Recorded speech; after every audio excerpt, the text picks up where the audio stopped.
Hello everyone, and welcome to our 6th video discussing comparative poetry. In this video, we're going to be taking a look at both Emily Dickinson's poem Because I Could Not Stop for Death and comparing it to Dylan Thomas's Do Not Go Gentle Into That Good Night, both of which we've already analyzed separately, but now we're going to place them side by side to see what new themes or new perspectives we can discover. So the first thing that we need to do when we get into comparing two poems that we've already analyzed on their own is to look at any similarities or significant differences that we see existing between both poets. So we look at Dylan Thomas, who's pictured on the left, and Emily Dickinson pictured on the right, and we see that there's really not a whole lot that's similar about them. So really the only two things we have in common is that they both write emotionally moving poetry. If you're really engaging with what they're saying, it should move you. And part of the reason why that is because they write about such heavy topics such as death. Then we're going to shift to their differences, and we notice that their differences far outweigh their similarities. So for example, their nationality, they're from completely different backgrounds in terms of that. So Emily Dickinson was American, while Dylan Thomas is Welsh. Additionally, they're not just separated by this physical distance, but also a distance of time. So Emily Dickinson lived her entire life in the 19th century, meaning the 1800s, while Dylan Thomas lived his in the 20th century, or the 1900s. Lastly, we come to look at their lifestyles, and again, we see that there's this complete separate nature in terms of how they chose to live their life. Emily Dickinson was a very well-known recluse, so she chose to live inside her home, away from the company of others. Remember, choosing to only be in communication with them through writing, whereas Dylan Thomas had this reputation for being someone who was wild and loved to party, this doomed poet figure, a reputation that he didn't necessarily try to discourage. So as we get into analyzing what they write in each of their poems, we're going to look at what about their background perhaps influenced the way they think about death. Then we're going to move on to that next step of placing those poems side by side. And what we're going to want to do is first to identify the topic. Because if the topic is widely and vastly different, there's nothing in common, you're going to have a really hard time comparing the two poems in the first place. So I do see that both of the poems talk about death. So this is a point that'll make it easy for me to analyze side by side. Dickinson in her poem talks about death almost as a friend, as a kind gentleman, something not to be feared, whereas Thomas urges his father, who is the listener of the poem, not to accept death gently, but rather to fight against it. And through these separate perspectives on death, although the same topic, we come to see these two different themes. So we could identify a theme of Emily Dickinson's poem being the inevitability of death, but embracing that inevitability rather than seeing it as something fearful or terrifying. Then we're going to shift to Dylan Thomas, and here we also see that through his poem, he shows the inevitability of death. Remember, no one is able to truly fight forever against it. But although death is inevitable, he ends his poem, or really each stanza, by saying that doesn't mean that we should give in to it. Then we're going to identify those key literary devices they use to see what sort of similarities we see, which will help in our discussion, but also what vast differences we see. And so there are more differences, again, in terms of how they use literary devices than similarities. So we're going to start there. So Dickinson in her poem makes heavy use of personification. She turns death into a character of the poem. Additionally, the very metaphor that she uses in terms of hinting throughout the poem that she's going to her grave is very astounding. Right, from the gravestone being described as her house, to even the very horses' heads that come towards her at the beginning of the poem, representing this ride towards eternity. And then that constant use of caesura, or that pause, to help make the poem reading as slow as her ride to death is.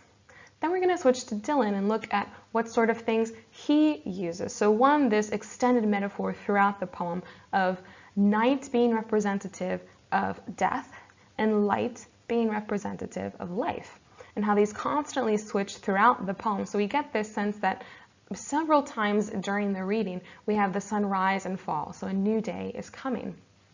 Additionally, we have the use of repetition. He constantly is urging his subjects, and in the end, his father, not to accept death as something gentle and kind, as Dickinson encourages, but rather to fight against it. You still have life to live. But they do have one significant thing in common, and that is that they use the very form and structure of their poem to help grab the reader's attention. So for example, the rhyme scheme that Emily Dickinson uses, when she goes into creating that rhyme scheme, it's oftentimes created using what we call slant rhyme. So it's not a perfect rhyme that you would see, but that the sound is very similar, and so much so that we say that they rhyme with one another. And she uses slant rhyme rather than perfect rhyme in order to draw our attention to things. For example, the word eternity. She wants us to think and reflect on that word. Then we're going to switch to Thomas, and we see that he uses the villanelle structure. So this group of tercets followed by a quatrain and the repeated refrain. So that last verse in the first tercet and the first verse in that tercet being used as the final lines and the stanzas to follow. So the next thing I want to do is make sure, I do encourage you to do this. I know it's probably more difficult online, but if you do have access to a printer to print out your poems that you're going to be analyzing, or if you have the ability to mark them up in Word on your own, please do that, because it'll help when you come to the end of having to compare the poems that you have them in front of you as you see the examples given below. And just a tip, when you are analyzing, I did this on purpose, you're going to note that the annotations on the left far outweigh the annotations on the right. So when we get into analyzing our final poem for this unit, which is The Raven by Edgar Allan Poe, I highly encourage you, I don't want to see annotation like I see on the right.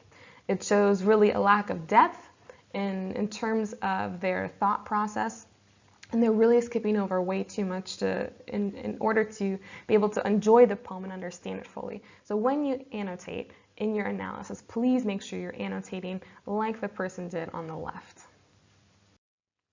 Okay, we're going to run through those 3 questions again, the same 3 that we went through when we analyzed Piano and Those Winter Sundays. And the first one is, what do I notice about the topics they discuss, meaning the poets, and what themes then I, as the reader, can derive from them?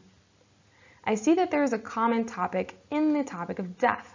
But this is where they begin to diverge in their perspective. So Dickinson is going to view death as a gentleman and not something to be feared, whereas Thomas is going to view death as, although an inevitability, something we should definitely fight against. He constantly urges the listener to rage against death, not to accept it. And because of these divergent perspectives, I also then have divergent themes. So we say that although both believe in the inevitability of death, Dickinson urges us to welcome this inevitability rather than to live in fear of it. While Thomas says that we should fight death till the very end, that we always have more to live for. So while they both discuss the same topic, their different perspectives help me see different themes, and understanding this difference is going to be the heart of my future analysis. I then jump to question number 2. I'm going to ask myself, what do I notice about how each poet communicates their theme? So meaning, what literary devices do they use? So looking at theme number 1, and that's Emily Dickinson's poem, we see that she makes heavy use of personification. And the overall effect of that is that death becomes more personable. They are a character in the poem, not some philosophical idea and some dark reality that we're forced to face with. Then we also have the rhyme scheme, and that slant rhyme in particular that helps to highlight those words that she finds so important, like eternity. Additionally, metaphor, how she uses this to drop little hints throughout the entirety of the poem that we as the reader, if we're engaged, we pick up on, that she's moving slowly towards her own death. A big example of that being the way that she describes her future headstone, her tombstone, as her home. And again, the connotation you get from that. So it's not something to be fearful of, but rather a home that you're going to.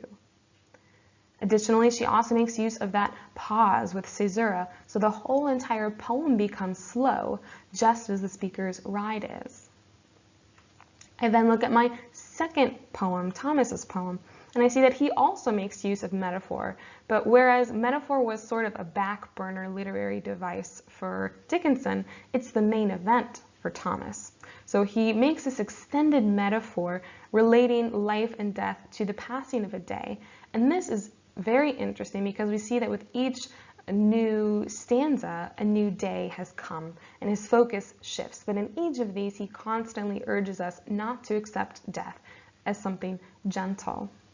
Additionally, the overall effect of the refrain that he uses, that repeated verse in the first stanza, is used to constantly remind the listener, his father, but also us as the reader as well, of his advice, not to give in to death so easily. And this is backed up again with the use of repetition. So he constantly tells us to rage against the dying of the light. So this places more emotional emphasis on his desire that his father, and we by extension as listeners, should not accept death in a gentle manner. So because of these, I then can determine my tone and mood for each of my poems. And remember, we make this distinction that tone is the attitude of the speaker towards his subject, so how both of these poets feel about death, whereas mood is how they make us as the reader feel. So although they are different attitudes that we're picking up on, they're very much linked because the poet is trying to make us feel with them.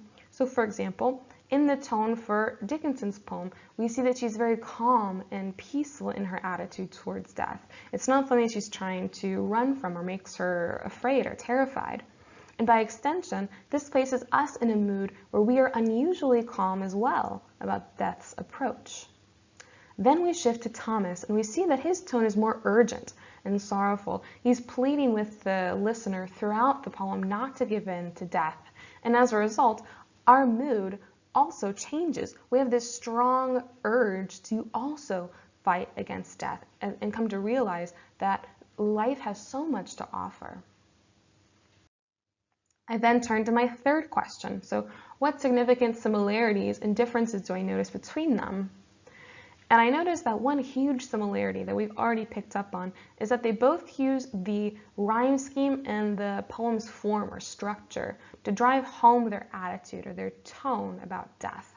So in addition to the slant rhyme we see Emily Dickinson using, she also uses those caesuras that she places throughout the poem in rather large amount. And she does so to bring in these natural pauses that our ride with her to death is a slow one, helping us to feel more calm. It's not something that we're rushing or diving into.